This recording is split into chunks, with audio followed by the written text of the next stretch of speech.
estate, annuale Venezia, il parco acquatico per famiglie e ragazzi. 8 piscine, idroscivoli, animazioni. Acqua estate è annuale Venezia.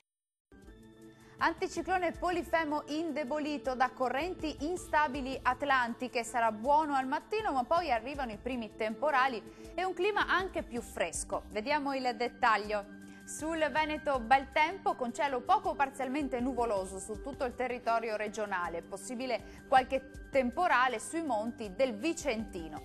Diamo uno sguardo alle temperature, le massime risultano essere comprese tra i 27 e i 33 gradi, i valori notturni attesi tra 17 e 21 gradi circa. Che tempo farà sul Friuli Venezia Giulia? Anche qui avremo bel tempo, ampio soleggiamento e un clima piacevolmente estivo, ma sarà ahimè per l'ultima volta. Temperature massime comprese tra i 28 e i 32 gradi, valori notturni previsti sui 18-19 gradi circa.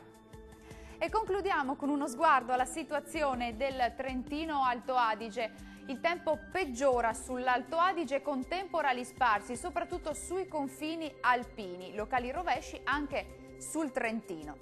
Vediamo anche in questo caso le temperature, le massime risultano essere comprese tra i 32 e i 34 gradi, minime sui 18-19 gradi circa.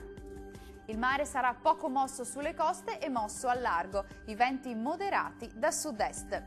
Dal meteo di Antenna 3 è tutto, arrivederci!